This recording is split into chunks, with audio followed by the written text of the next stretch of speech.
Assalamualaikum warahmatullahi wabarakatuh. Selamat pagi. Saya Lilis Tiorini dari SMA Yadika 4 Jatiwaringin. Kali ini kita akan mempelajari materi persamaan dasar akuntansi. Selamat pagi semua. Mari kita bersama belajar persamaan dasar akuntansi. Tujuan pembelajaran untuk materi persamaan dasar akuntansi ini, setelah kalian mempelajari materi ini, diharapkan kalian dapat mendeskripsikan persamaan dasar akuntansi, dan kemudian kalian diharapkan dapat menganalisis dan mencatat transaksi keuangan dalam persamaan dasar akuntansi. Tentu kalian masih ingat bukan tentang sejarah akuntansi? Perkembangan pencatatan suatu usaha di Italia yang dikenalkan oleh Luca Pacioli adalah dengan sistem pembukuan berpasangan atau dikenal dengan double entry. Hal ini akan menjadi panduan kalian dalam mempelajari dan memahami materi persamaan dasar akuntansi nantinya. Mari kita sama-sama memahami terlebih dahulu tentang persamaan dasar akuntansi. Sesuai dengan konsep kesatuan usaha atau business entity seperti yang pernah kalian pelajari sebelumnya, diadakan pemisahan antara aktiva atau kekayaan yang dimiliki entitas bisnis dengan aktiva yang dimiliki pribadi pemiliknya. Aktiva yang dimiliki entitas bisnis tersebut dapat berasal dari pemilik perusahaan atau kita sebut sebagai modal, ataupun dari pihak lain atau disebut dengan hutang. Hubungan antara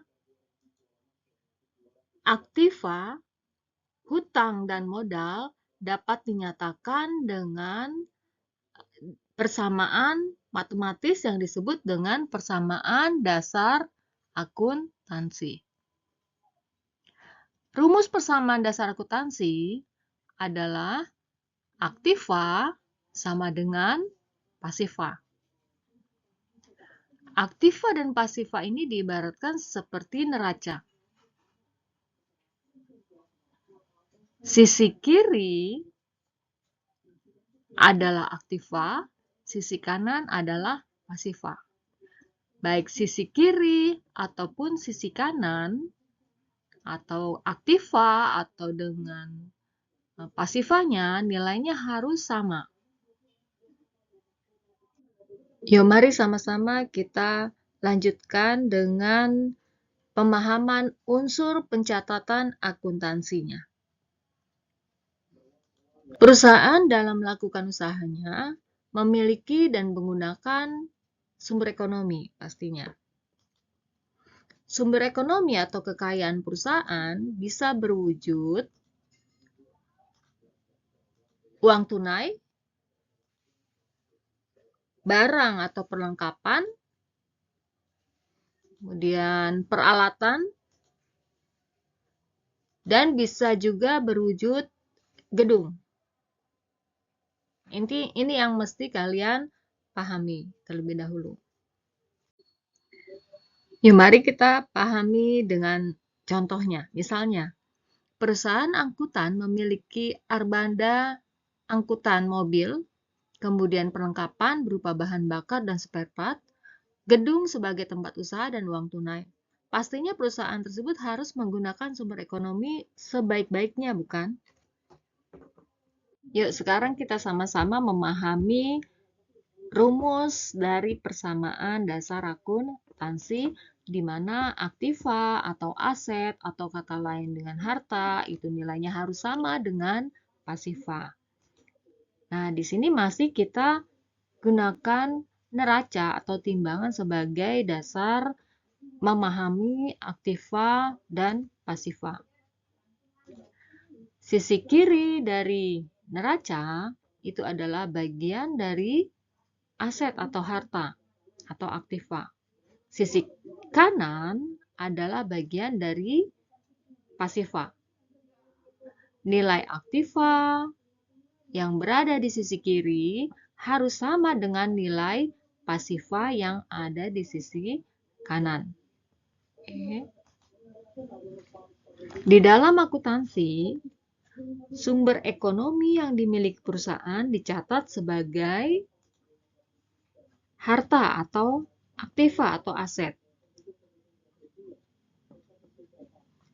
Aktiva yang dimiliki perusahaan tentu ada pihak yang memasukkan atau menyetorkannya. Pihak yang menyetorkan aktiva tersebut mempunyai hak kepemilikan atas harta di dalam perusahaan. Nah, bagian dari sumber ekonomi di sini dicatat di bagian sisi kiri.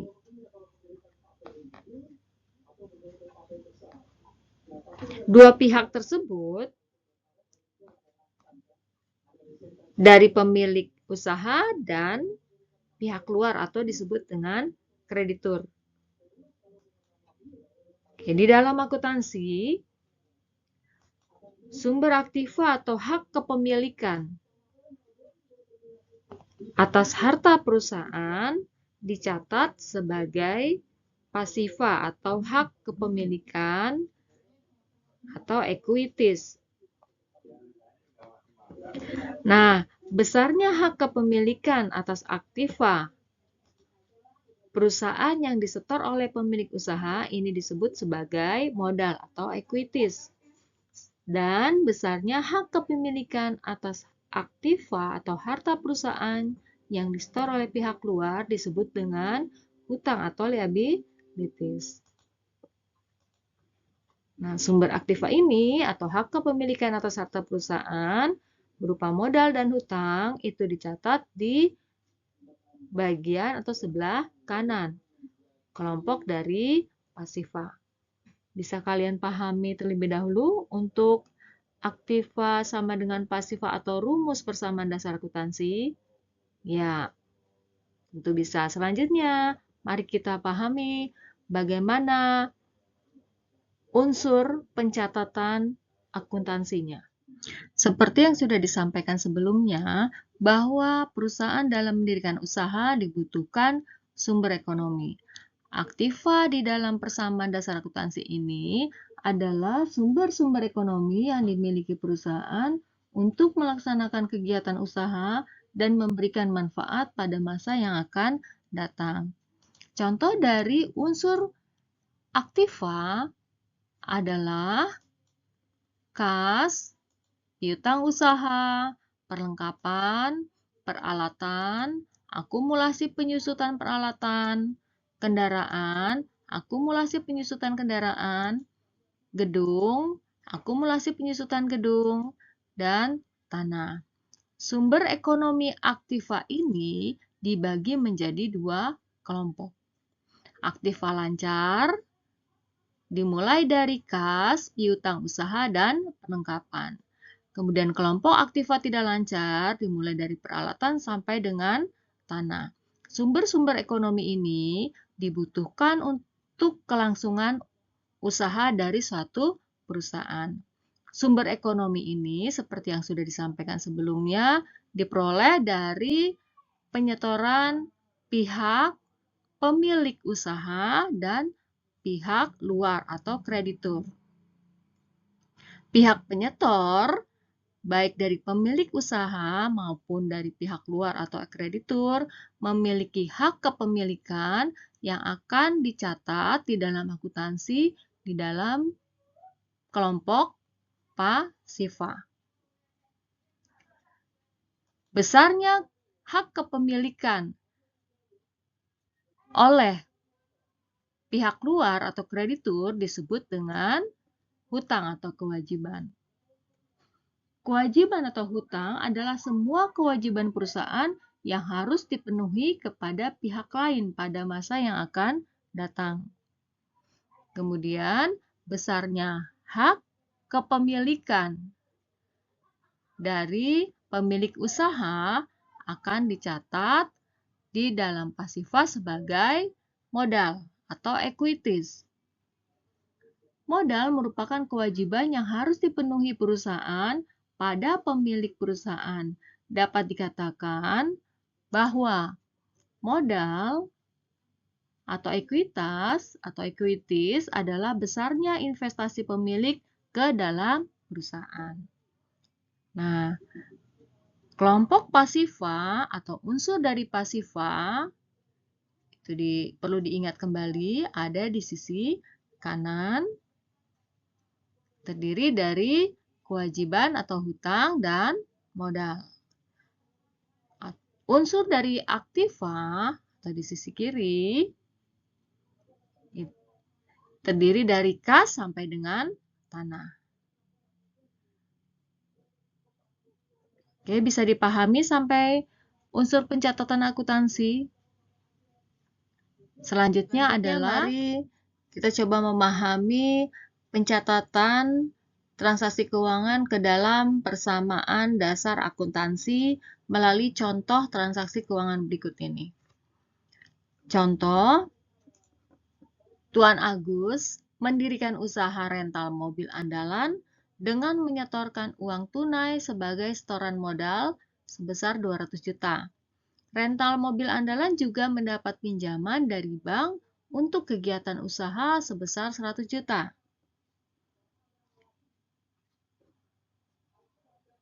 Bagaimana cara menyelesaikan transaksi keuangan ini ke dalam persamaan dasar akuntansi?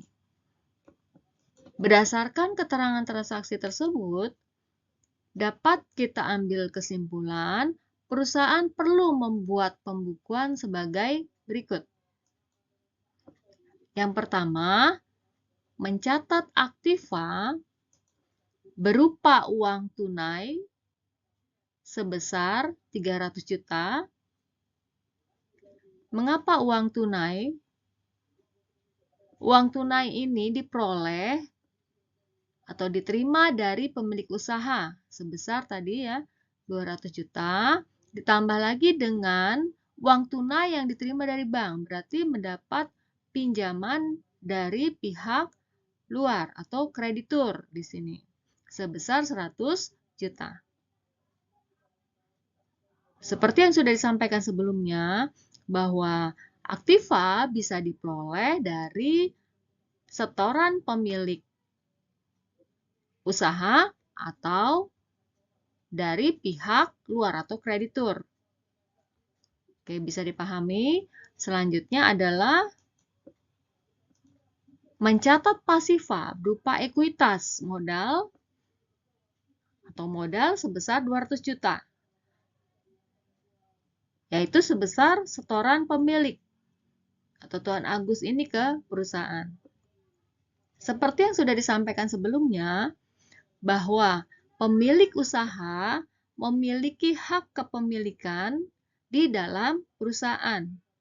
Besarnya hak kepemilikan pemilik usaha dicatat di sisi pasifa sebagai modal sebesar 200 juta. Bisa pahami yang kedua? Selanjutnya, mencatat yang ketiga, mencatat pasifa berupa liabilities atau hutang sebesar 100 juta. Mengapa 100 juta? Yaitu sebesar pinjaman yang diterima perusahaan dari bank. Seperti yang sebelumnya sudah disampaikan bahwa penyetor bisa dari pihak luar atau disebut kreditur. Hak kepemilikan dari pihak luar tersebut atau kreditur tersebut di dalam perusahaan dicatat di sisi pasifa sebagai hutang sebesar 100 juta. Bisa dipahami sampai sini?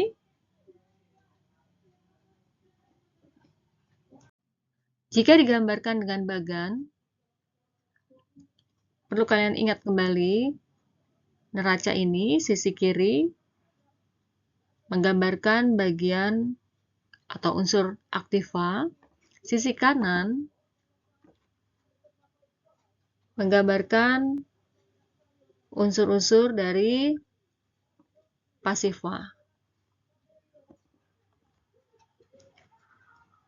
Sumber ekonomi aktiva dicatat sebesar 300 juta. Diperoleh dari setoran pemilik dan setoran dari pihak luar. Pemilik usaha dan kreditur memiliki hak kepemilikan yang besarnya akan dicatat di sisi pasifa.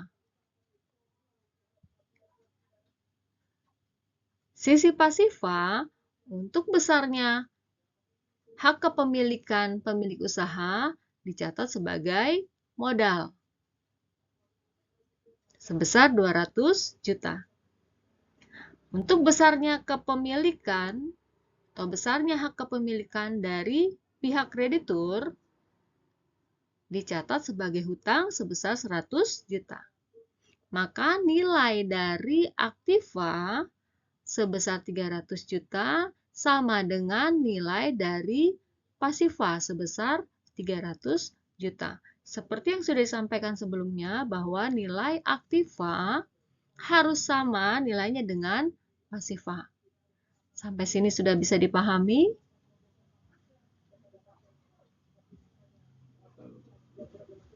Selanjutnya, dalam melakukan kegiatan usahanya, biasanya perusahaan punya tujuan, yaitu mencari laba.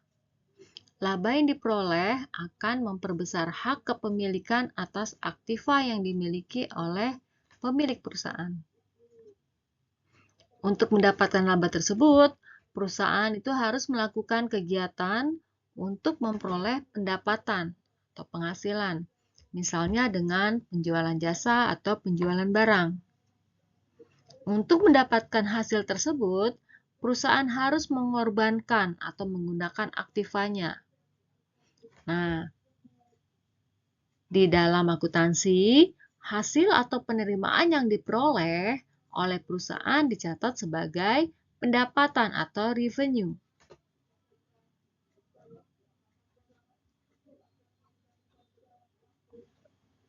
Bisa dipahami?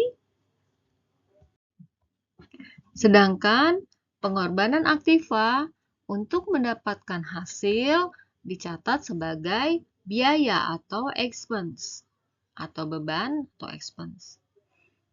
Pendapatan atau revenue akan memperbesar ekuitas atau modal, sedangkan biaya atau beban akan mengurangi ekuitas atau modalnya.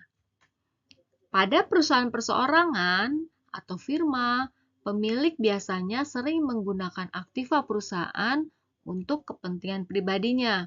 Penggunaan aktiva untuk kepentingan pribadi ini akan mengurangi modal dari pemilik.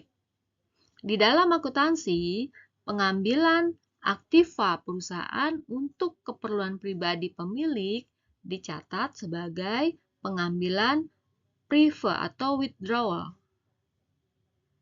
Bisa dipahami sampai sini? Ada unsur pasifa yang akan menambah dan mengurangi modal.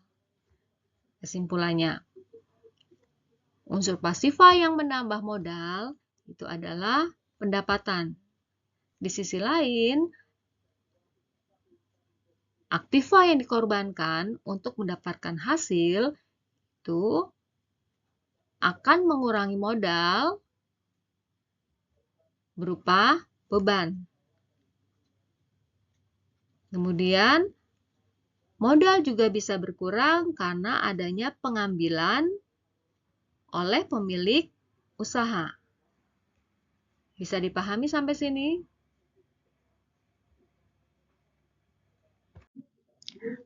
Setelah perusahaan memiliki sumber ekonomi yang disetorkan oleh pemilik usaha ataupun dari pihak luar, perusahaan mempunyai tujuan memperoleh laba atau keuntungan. Karena itu, perusahaan harus memperoleh penghasilan. Penghasilan atau pendapatan ini dicatat di sisi pasifa. Pendapatan ini akan menambah modal dari perusahaan. Pendapatan adalah semua hasil yang diperoleh perusahaan dalam melakukan usahanya yang mengakibatkan bertambahnya aset, bukan karena adanya penambahan modal dari pemilik atau penambahan utang kepada pihak lain. Kemudian, untuk memperoleh pendapatan dibutuhkan satu pengorbanan. Pengorbanan di sini akan dicatat sebagai beban pada sisi pasifa. Biaya atau beban adalah semua pengeluaran uang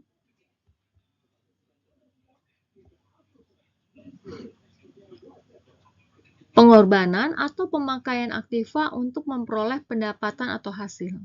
Hal ini akan mengakibatkan berkurangnya aktiva bukan karena penarikan kembali modal oleh pemilik atau karena pembayaran hutang kepada pihak lain. Selanjutnya adalah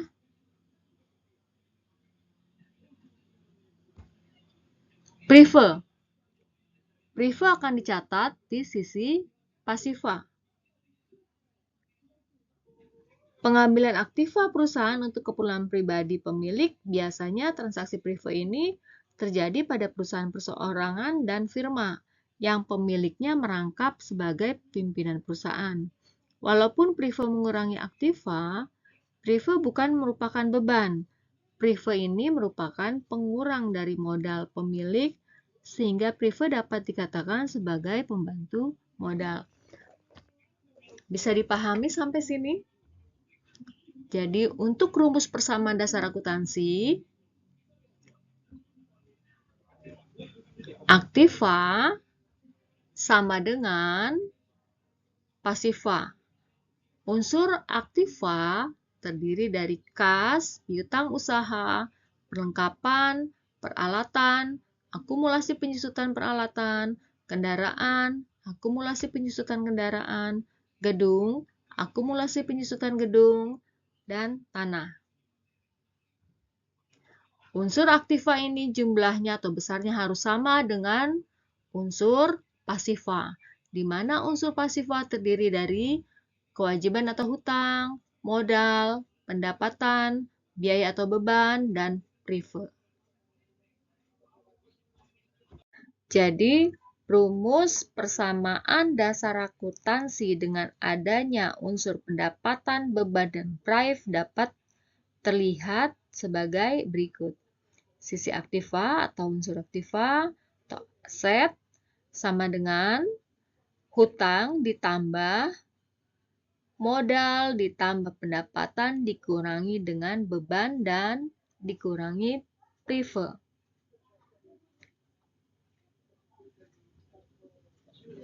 Pendapatan akan menambah nilai modal, sedangkan beban dan prive akan mengurangi nilai modal. Bisa dipahami sampai sini? Selanjutnya kita lihat dengan contoh transaksi keuangan berikut ini. Berikut adalah contoh transaksi keuangan yang terjadi pada usaha jasa internet HardiNet yang dimiliki Tuan Hardi pada periode 1 sampai dengan 31 Desember 2021. Tanggal 1 Desember, Tuan Hardi menyetorkan uang tunai ke perusahaannya sebagai setoran modal sebesar 50 juta. Dari transaksi ini, kalian harus menganalisanya sesuai dengan persamaan dasar akuntansi. Analisa transaksi adalah sebagai berikut. Tanggal 1 Desember, aktiva berupa kas bertambah sebesar 50 juta. Perlu diperhatikan kalian ya. Kenapa aktiva bertambah? Karena adanya setoran dari pemilik usaha yaitu Tuan Hardi. Dicatat sebagai aktiva, sebagai sumber ekonominya. Kemudian hak kepemilikannya dicatat di sisi pasifa. Hak kepemilikan pemilik usaha itu dicatat di dalam kelompok pasifa berupa modal. Jadi pasifa berupa modal bertambah sebesar 50 juta. Nah, di sini terlihat transaksi keuangan dicatat di dalam 2 kali pencatatan atau double entry seperti yang disampaikan oleh Lucas Pacioli. Sampai sini sudah dipahami? Untuk selanjutnya, kalian coba mengerjakan soal transaksi selanjutnya sampai dengan 31 Desember.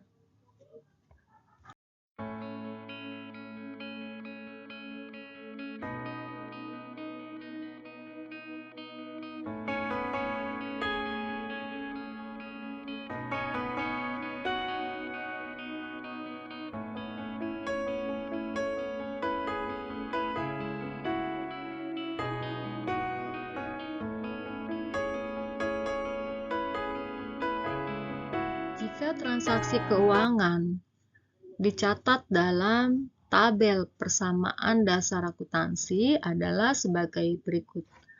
Yang perlu kalian ingat kembali, tetap kalian ingat bahwa kelompok aktiva berada di sisi kiri. Kelompok pasiva atau unsur pasiva berada di sisi kanan. Setiap pencatatan yang menambah atau mengurangi aktiva dicatat di sisi kiri. Dan setiap penambahan atau pengurangan dari unsur pasiva dicatat di sisi kanan. Dapat kalian lihat dan dapat kalian analisa dari tabel berikut. Di tanggal 1 Desember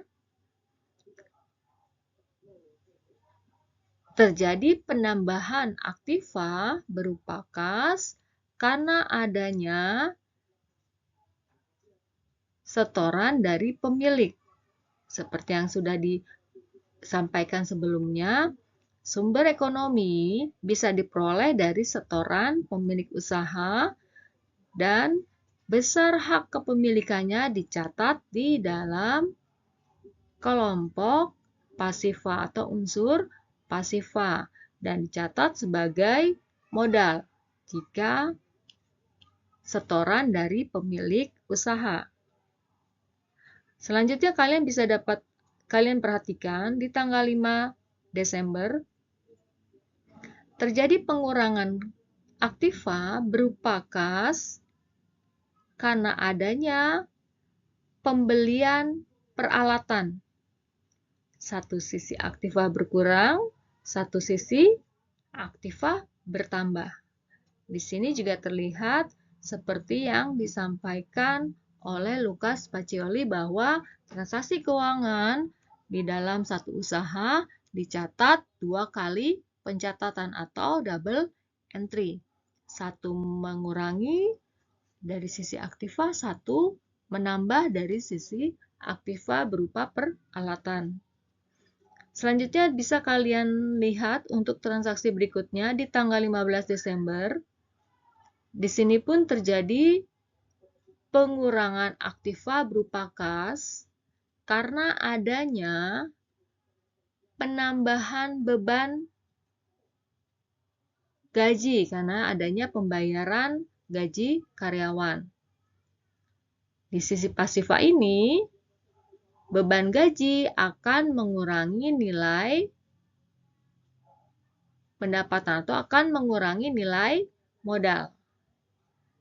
Seperti yang sudah disampaikan sebelumnya bahwa setiap usaha pasti memiliki tujuan untuk memperoleh laba. Salah satunya pengorbanannya adalah membayar gaji karyawan.